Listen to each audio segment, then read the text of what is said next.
Bismillahirrahmanirrahim, salam alaikum wa rahmatullahi ta'ala barakatuhu, que la paix soit avec vous, où que vous soyez, qui que vous soyez, soyez heureux, soyez bénis.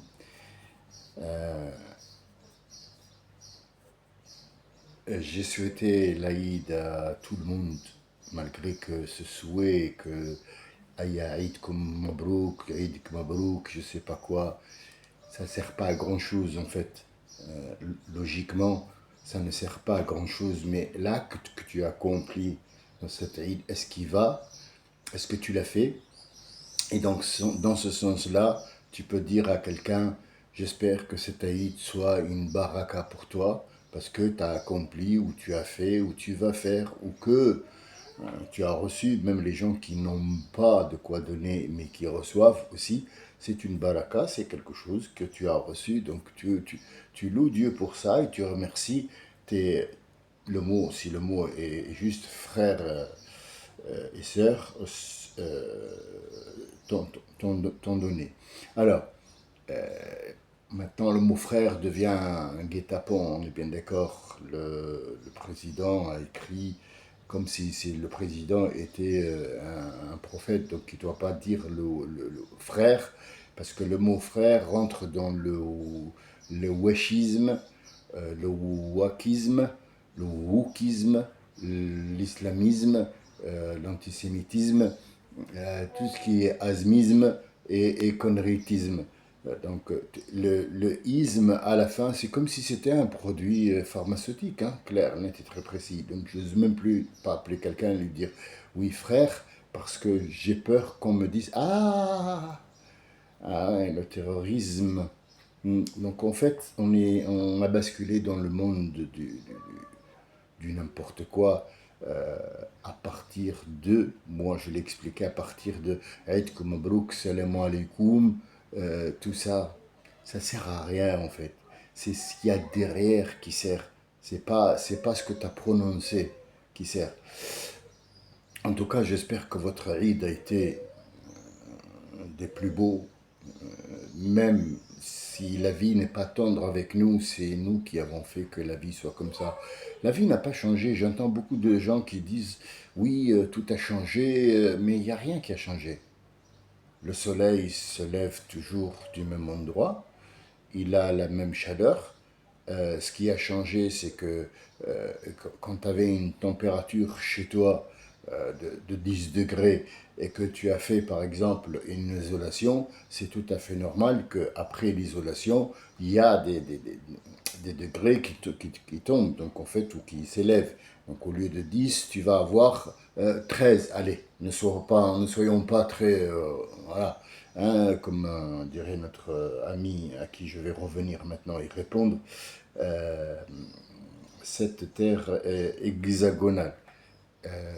C'est pour lui et pour qu'on puisse discuter ensemble, puisque notre échange a été public. Il n'y a pas d'insulte, il n'y a rien du tout. Il y a eu un petit geste qui ne m'a pas plu. Donc, le chiffrage exact de 2% la température et 4% la température, c'est tout à fait normal que l'atmosphère de la chambre change. Vous savez, quand on fait un croissant ou un gâteau, les gens, ils te donnent une recette. Enfin, les gens, la télé, la radio, l'internet, je sais pas qui, même le pâtissier lui-même, il te donne la recette. Mais il oublie de te dire que ce gâteau doit être dans un entourage ou dans une atmosphère ou dans une chambre ou dans une pièce spéciale pour lui avec du marbre, avec des machins. Pourquoi le marbre? Parce que le marbre dégage telle et telle, ou il reçoit telle et telle, ou il retient telle et telle chaleur ou froid, parce que le gâteau doit être fait dans une température où, par exemple, si tu montes les blancs en neige, il ne faut pas qu'elle retombe tout de suite. Donc en fait, chacun de nous fait des gâteaux à la maison, mais jamais quelqu'un ne fait les gâteaux comme le pâtissier dans sa pâtisserie. Pourquoi? Parce qu'il a prévu tout, la température de tout, et ça, tu ne l'as pas dans la recette. Voilà. Alors, je rentre dans cette discussion-là. Pourquoi? Pour répondre à notre ami, cette exaction. D'abord, je ne suis pas fâché contre toi. Et je ne suis pas susceptible, comme tu m'as dit. Mais disons que nous, qu'on discute ensemble d'un sujet, les rires moqueurs font de toi quelqu'un qui cherche une erreur, il n'écoute pas. Il n'écoute pas les autres. Il cherche l'erreur dans la parole des autres. J'ai l'impression qu'on est en train de parler. Il y a Zemmour et Rick Ciotti ensemble et qui discutent tous les deux. Allez, ils s'affichent ensemble, c'est des amis, machin. Mais ils se lancent des pics et des rires moqueurs et des machins, des phrases. On est loin de ce monde de pourri, de merde. Nous, on discute de choses très grandes. Et toi, tu te moques parce que tu me dis que la fosse de Marianne est à 11 kilomètres et c'est la profondeur la plus profonde de terre. Comment tu as calculé ça? Qui te l'a dit? J'espère que ce n'est pas les gens qui t'ont dit que l'être humain était singe aussi. Ou Mohammed était un poète aussi. Parce qu'ils l'ont dit. S'ils ont dit ça et que tu l'as cru, c'est que tu crois à ce qu'ils ont dit autre chose aussi. Donc en fait, est-ce que tu as une imagination comment ça se fait que tu connaisses le profondeur des trucs, la profondeur des océans, quand le seul, unique animal qui peut aller à une profondeur où la pression ne peut pas être tolérée par aucune chose qui existe sur Terre, sauf par le cachalot, et le dépasse une sorte de phoque ou de, je sais plus, mais c'est un mammifère marin aussi, euh, phoque, je pense, ou je sais plus. Je sais plus du tout. Non, c'est pas un phoque, mais c'est une sorte. Excusez-moi, j'ai pas son nom en tête, mais c'est une sorte de phoque en fait. C'est pas comme un cachalot qui ressemble à un mammifère marin de la famille des baleines et des orques. Alors le cachalot, c'est une baleine. Elle peut aller jusqu'à 3000 mètres, là où elle ne peut plus aller plus que là parce qu'elle chasse des calamars. Donc quand tu me dis la fosse de Marianne et ils ont dit, moi je te dis, je pense que c'est le cul de Marianne, c'est tout. Mais il faut aller plus loin que ça. Hein? Oui, non, mais je deviens vulgaire parce que ton rire moqueur ne fait pas, ne m'encourage pas à plus aller avec toi dans une discussion.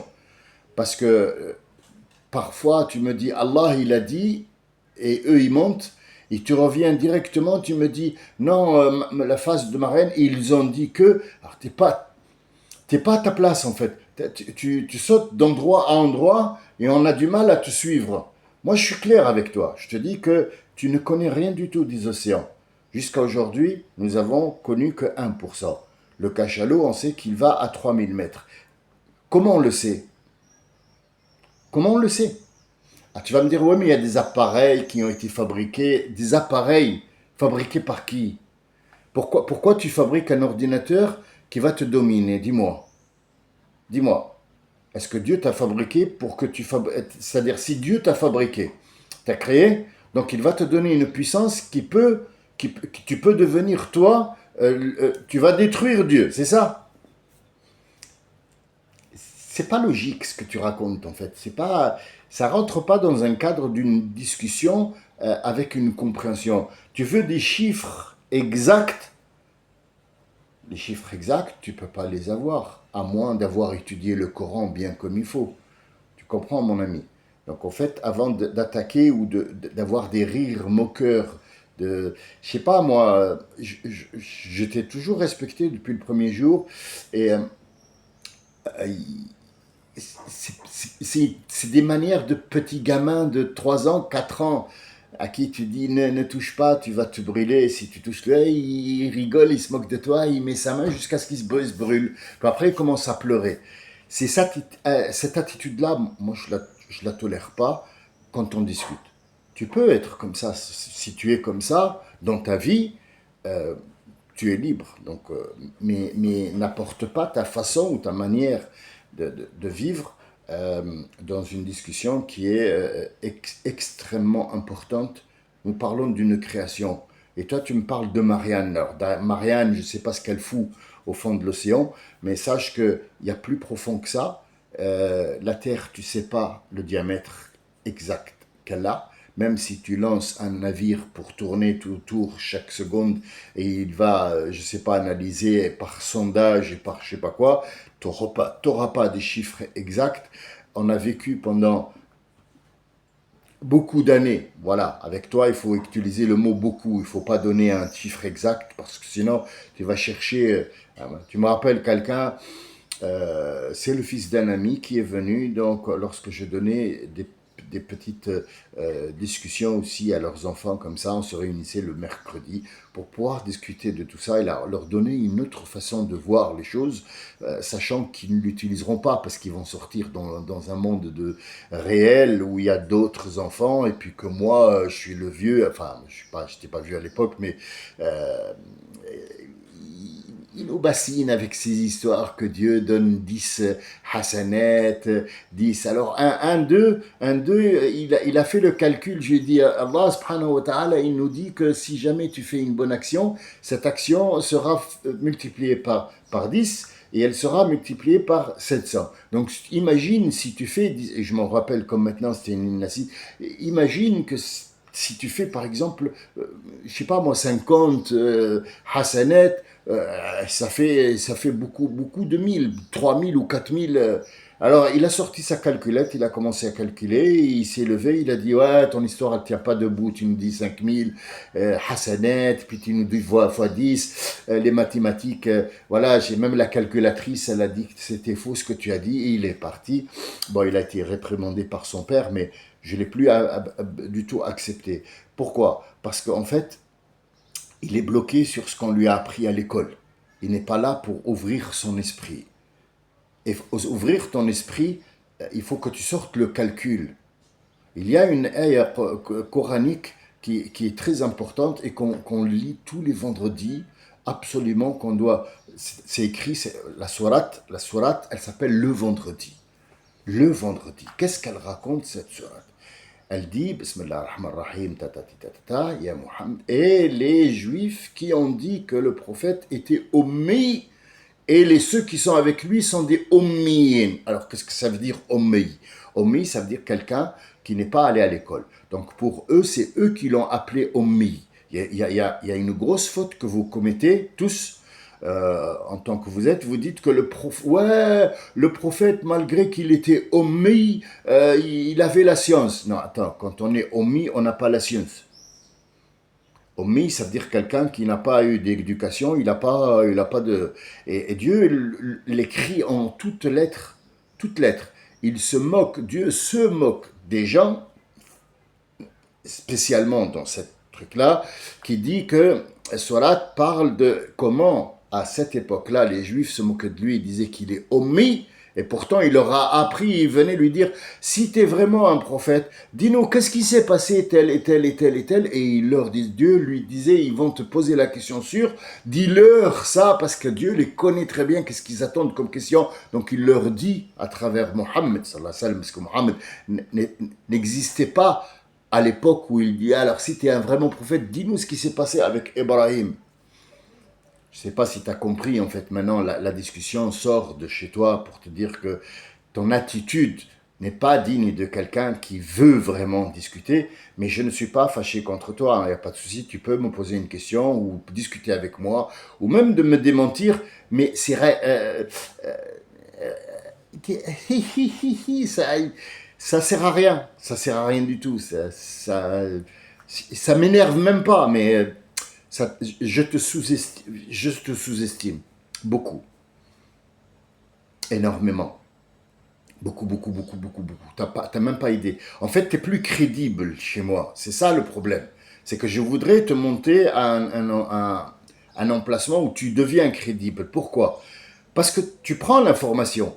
Mais je ne suis pas professeur, moi, de mathématiques pour te donner x plus y avec alpha fois pi fois, je sais pas, racine carrée de 5 est égal x fois... On n'est pas en train de parler de mathématiques et pourtant les mathématiques, ils sont véritablement vrais. Tu peux avoir un truc, comme tu peux avoir un résultat faussé. Tu peux avoir aussi des médicaments qui ont été fabriqués à l'aide de mathématiques et des vrais trucs de biologie et pourtant ils ont donné le cancer aux gens. Ils ont bousillé la vie des gens comme la pilule que la femme a prise pour ne pas avoir de bébé. Ils ont eu, je ne vais pas te donner des chiffres parce que je te connais maintenant, il y a eu beaucoup, beaucoup, beaucoup, beaucoup, énormément de femmes qui ont eu le cancer. On nous a fait manger de la vache à qui on a fait manger des cadavres en poudre hein, ça s'appelle de la farine animale issue de broyage d'animal mort, de porc, de tout. Ça, ce que ça donnait après 20 ans, ça a donné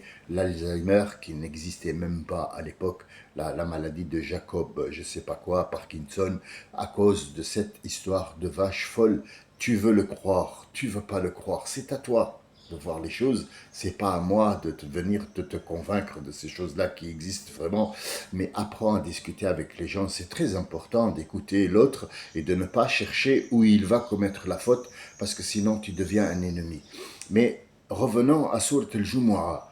Allah, dans cette sourate, il dit « Ya ayyuhalladhina amanu, idha nudiya lis-salati min yawmil jumu'ah » إذا نودي للصلاة من يوم الجمعة فذروا البيع فذروا البيع. D'abord, il nous parle de Bani Israël, comment il dit sur le prophète et ses compagnons qu'ils sont illettrés, illettrés. Et ils sont, je vais choisir le mot pour qu'on ne soit pas dans un différent, inculte. Voilà, le mot est plus près d'un culte que illettré. Illettré, il peut ne pas connaître les lettres, ça peut être un handicap, oui. Parce qu'il te dit, ouais, mais toi, t'as pas lu ce que moi j'ai lu parce que tu sais pas lire. Moi, j'ai lu et tu comprends ce que je veux dire. Voilà, donc en fait, il le traite d'inculte, lui et les autres. Et Dieu, il dit, vous dites que ce monsieur est un culte. C'est moi qui lui ai appris. Toi, c'est quelqu'un, c'est un monsieur ou une dame ou un professeur ou d'école qui t'a appris. Lui, c'est Dieu qui a créé tout ce monde qui lui a appris. Donc, qui est l'inculte ici? Qui est l'inculte? Toi et tes lettres et des chiffres ou Mohammed sallallahu alayhi wa sallam? Pose-toi la question. Qui est l'inculte ici? Qui est l'inculte? C'est ça le sourate qui te dit. C'est qui est l'inculte? La question, c'est pas une question. Il te met dans une position où tu dois savoir que ce que tu racontes sur le prophète, ou ce que tu racontes sur ce Coran-là, c'est toi l'inculte.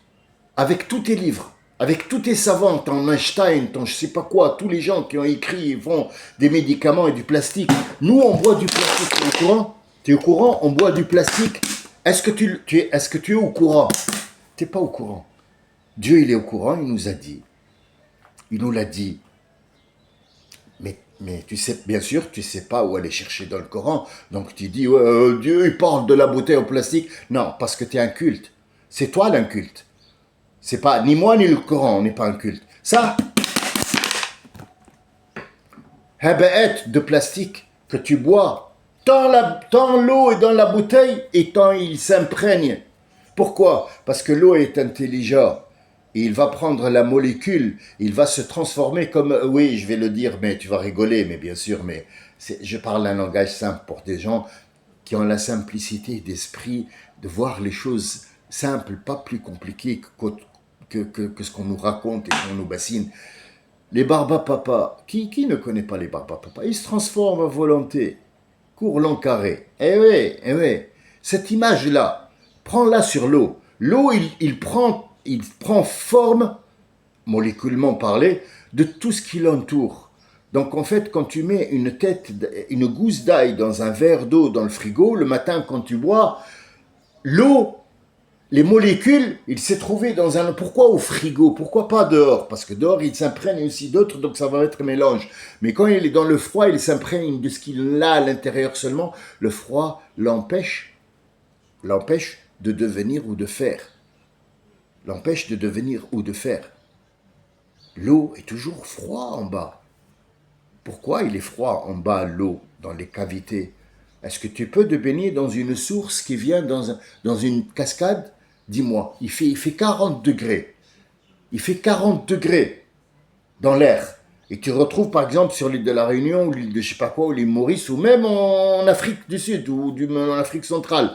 Et il y a une cascade d'eau, une source naturelle qui fait une cascade. Moi, je te défie d'aller te baigner dans ce petit truc d'eau. Je te le défie. Et si tu sors pas congelé, moi je fais ce que tu veux. Tu sais pourquoi? Parce que l'eau, pour qu'elle ne prenne pas des informations de la terre qui pourraient être néfastes pour toi, il doit être juste conservé avec l'intelligence qu'il doit contenir. Quand tu lui mets une gousse d'ail dans un verre d'eau et tu la mets au frigo, il ne prend pas tout ce qu'il y a au frigo, les molécules du fromage, du machin, du reste de la semaine. Non, non, il prend juste ce qu'il a à l'intérieur de lui. Donc le matin, quand tu la bois, on dirait que tu as bu deux gousses et non pas deux grosses têtes d'ail qui vont être bénéfiques pour ton corps. Après l'histoire que ça a pu ou ça pue pas, c'est une histoire. Moi, je te parle scientifiquement, le scientifique du Coran, ce qu'il dit. Et tant que l'eau est dans cette bouteille, tant que c'est du plastique, et tant que l'eau a en tête, s'il a une tête, l'eau, parce que l'eau, c'est comme une clé USB. Quand tu bois de l'eau de ce plastique-là, tu as bu du plastique. Jusqu'à ce que l'eau,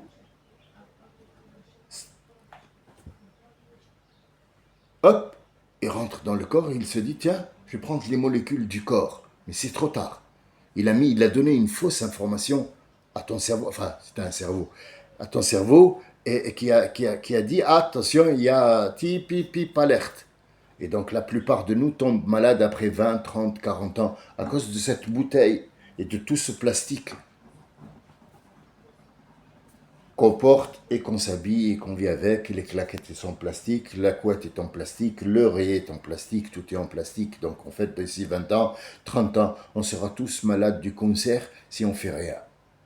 Mais ce n'est pas le sujet de conversation. Le sujet, c'est Yawm al-Jumu'ah aujourd'hui, la sourate du Jumu'ah. Alors, qu'est-ce qu'elle nous dit?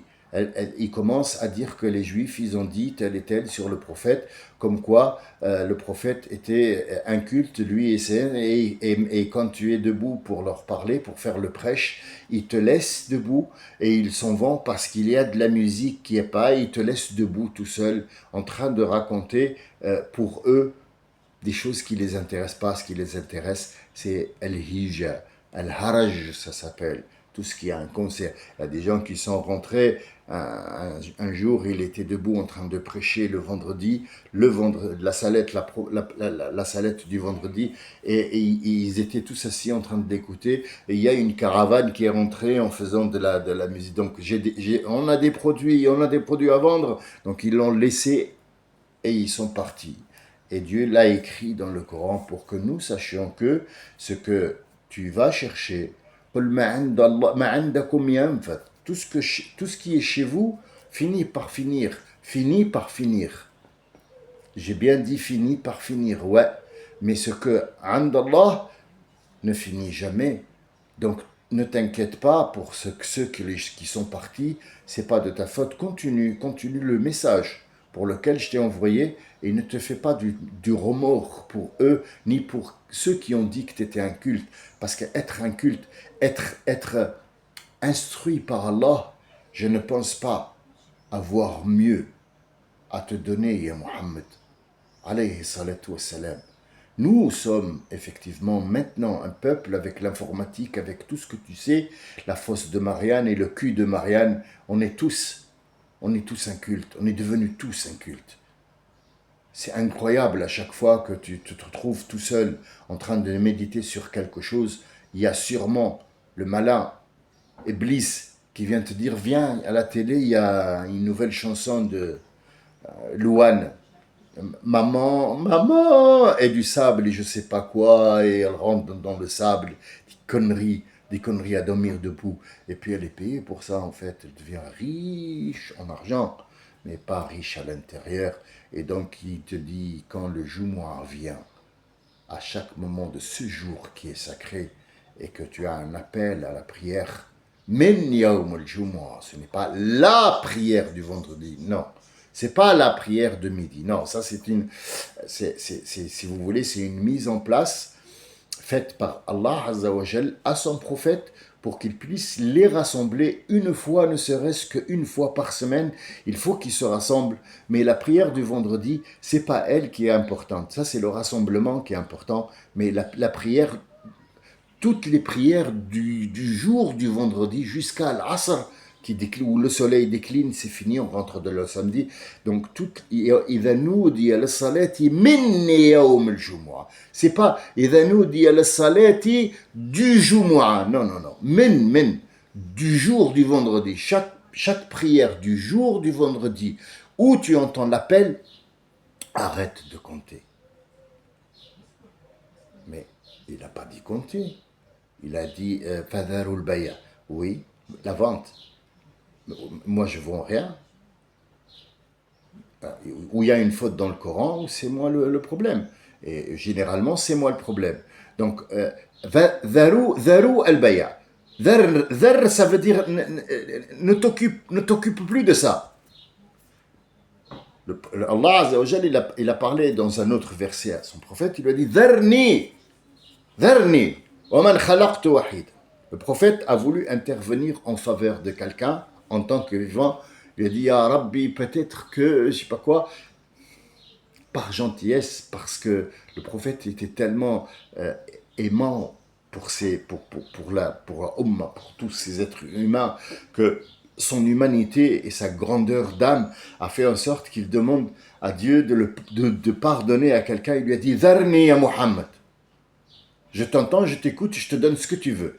Mais pour cette personne-là, Dharni, ne te mêle pas. Ne t'en mêle pas. Donc, Dharni, ça veut dire ne t'en mêle pas. Je peux écouter, tu me dis tel et tel, oui, c'est qu'on s'est vu dans mon savoir que tu allais faire ça, donc j'ai préparé ma bénédiction et lever la punition dessus, je l'ai prévu, tu vas me le demander, ce sera, mais pour celui-là, ne te mêle pas de ça, c'est une histoire qui ne te concerne pas, ya Muhammad. Donc ici, Dharu al-Baya, ça veut dire c'est fini. Le temps de la prière, Dharu al-Baya. Ne vous mêlez plus de ce qui est vente et pas vente. Que tu sois vendeur ou acheteur, c'est la même chose. Tu achètes et si tu achètes, tu revends. Ce que tu revends, tu peux aussi le donner. Donc tu rentres dans le cadre de la vente et tout est vente dans la vie. Tout est vente. Vous voyez, la télé, on nous vend des informations, on nous vend de la danse, on nous vend du vent. Du vent, de la chanson, de la musique, des pixels, de la lumière. On nous vend l'utilisation de cette électricité que tu payes, que tu ne sais pas pourquoi. On ne sait pas. Voilà. On nous vendait avant le droit de regarder la télé. Mais j'ai pas envie de regarder la télé. Ben si, tu vas payer 128 euros par année pour le service public. Que Macron, que Dieu le garde et le bénisse. Amen, amen, amen. A enlevé les 128 euros. Il nous a dit, voilà, je vais vous enlever les 28 euros. Sois loué Macron. Et il a mis 550 euros de taxes sur notre endroit. Donc les 128 sont passés à 500 et ce n'est pas un chiffre exact que j'ai donné. Ça, je m'adresse à cette terre hexagonale. C'est une façon de parler comme quoi cette taxe il t'a dit je vais te l'enlever qui est de 128 euros 23 et ça c'est un chiffre exact.